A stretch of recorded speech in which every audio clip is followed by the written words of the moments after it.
लंबे अरसे से कांग्रेस में आपसी सलाह मशविरे या वर्किंग कमेटी की बैठक करने की परंपरा लगभग समाप्त सी हो गई थी। लेकिन जब से लॉकडाउन हुआ है, कांग्रेस की 2 कार्य समिति की बैठकें हो गई हैं।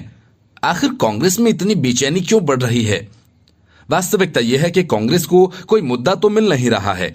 Italy, Spain, Germany, France, Belgium, Britain और अमेरिका जैसे महाशक्तिशाली और सुविधा संपन्न देशों के बजाय पीएम मोदी का नेतृत्व कोरोना के खिलाफ लड़ाई में इतना अच्छा कैसे कर रहा है, यही सोनिया मैडम की समझ में नहीं आ रहा है। और न ही राहुल गांधी के। शायद यही उनकी बेचैनी का सबसे बड़ा कारण है। मुद्दों की तलाश में भटकती कांग्रेस ने कोरोना को लेकर कई गलत बयानियां की, अजीबोगरीब तर्क दिए, ट्वीट पर ट्वीट किए, लेकिन फर्क नहीं पड़ा तो राहुल गांधी ने बैंक डिफॉल्टर्स का अपना पुराना खटराग शुरू कर दिया। कह डाला कि मोदी सरकार ने अपने मित्रों के 65,000 करोड़ माफ कर दिए। सामने निर्मला सीतारमण आई और उन्होंने कहा कि कैसे यूपीए के जमाने में दिए गए माल्या से लेकर नीरव मोदी तक के लोन की उन्होंने वसूली की है और कैसे उनको घसीटकर भारत लाने की कोशिश की जा रही है। लेकिन जनाब राहुल गांधी को बातें समझ नहीं आती। राइटिंग ऑफ को वे कर्ज माफ समझकर अपना ज्ञान बांटते रहे तो मोर्चा प्रकाश जावड़ेकर ने संभाला और कहा कि राहुल गांधी को पी चिदंबरम से ट्यूशन लेना चाहिए और समझना चाहिए कि राइटिंग ऑफ और वेविंग ऑफ के मायने क्या होते हैं।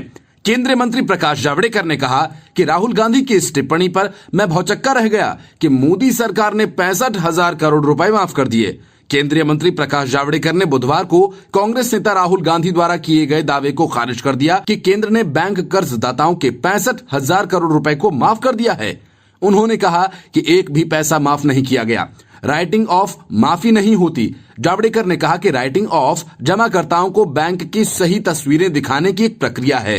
ये बैंकों को कार्रवाई करने और वसूली करने से नहीं रोकता है। हमने देखा कि कैसे नीरव मोदी की संपत्ति जब्त की गई और नीलाम की जाती है।